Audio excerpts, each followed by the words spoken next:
వందే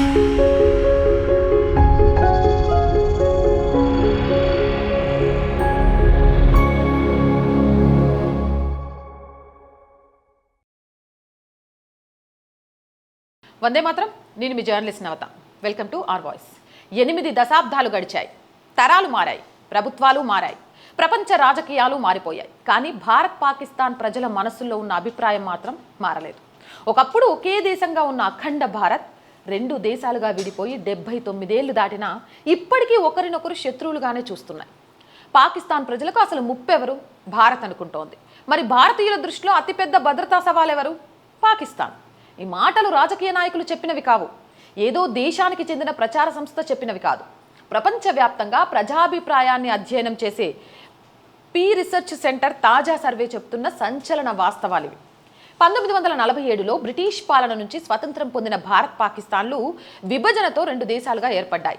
ఆ విభజన తర్వాత యుద్ధాలు, సరిహద్దు వివాదాలు, కాశ్మీర్ సమస్య, ఉగ్రవాదం, సైనిక ఉద్రిక్తతలు, దౌత్యపరమైన ఘర్షణలు దాదాపు 8 దశాబ్దాలుగా ఈ 2 దేశాల సంబంధాలను వెంటాడుతూనే ఉన్నాయి.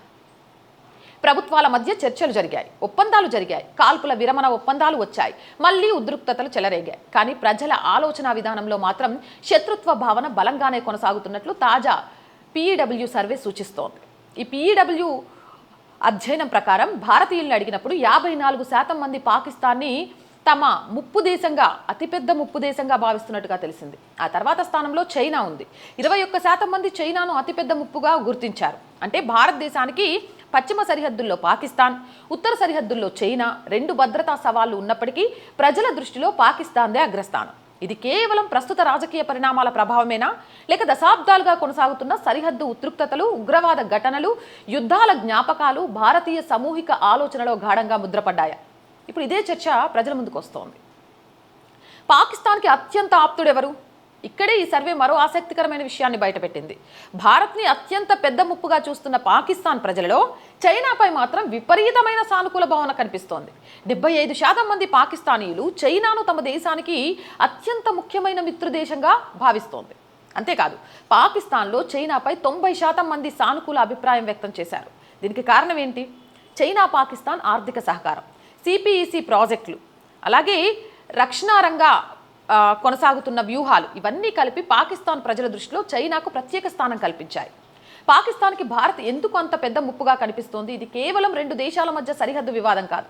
1947 విభజన నుంచి కాశ్మీర్ వివాదం వరకు, 1965 యుద్ధం నుంచి 1971 వరకు, కార్గిల్ నుంచి సరిహద్దు ఉగ్రవాదం వరకు భారత్ పాక్ సంబంధాల చరిత్రలో ఘర్షణలకు కొదవే లేదు. అందుకే 2 దేశాల ప్రజాభిప్రాయాల్లో పరస్పరం అనుమానం బలపడింది.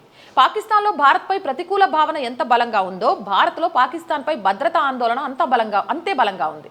శ్రీలంకలో మాత్రం భారత్కి భిన్నమైన ఇమేజ్ ఉంది. దక్షిణాసియా మొత్తంలో భారత్పై ఒకే రకమైన అభిప్రాయం లేదు. శ్రీలంకలో భారత్కి ప్రజాదరణ కనిపిస్తుంది. 79% భారత్పై సానుకూలం వ్యక్తం చేశారు.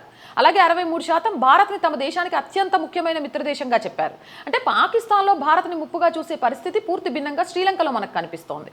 భారతదేశానికి దక్షిణాసియాలో ఉన్న సంబంధాల వైవిధ్యాన్ని చూపిస్తోంది.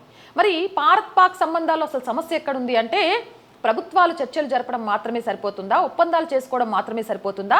దౌత్యపరమైన సంబంధాలు మెరుగుపరచడం మాత్రమే సరిపోతుందా? ఎందుకంటే దేశాల మధ్య శాంతి రావాలంటే ప్రభుత్వాల స్థాయిలో మాత్రమే కాదు, ప్రజల స్థాయిలోనూ నమ్మకం ఏర్పడాలి. భారత్ పాకిస్తాన్ విషయంలో మాత్రం ఆ నమ్మకం ఇప్పటికీ చాలా దూరంగా ఉన్నట్లే కనిపిస్తుంది. ఒకే చరిత్ర, ఒకే భూభాగం, ఒకే సంస్కృతి, ఎన్నో సామాజిక మూలాలు. కానీ 1947 తర్వాత 2 దేశాలుగా విడిపోయింది. 8 దశాబ్దాల తర్వాత కూడా శత్రుత్వ భావన బలమైంది.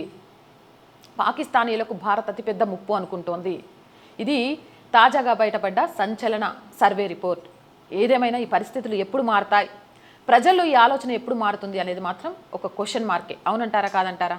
మీ అభిప్రాయం కామెంట్ చేయండి. జై హింద్, జై భారత్. అండ్ ఇలాంటి మోర్ వీడియోస్ కోసం R group of channels, R voice, R political, R Sanskriti ఛానల్స్ని వెంటనే సబ్స్క్రైబ్ చేయండి.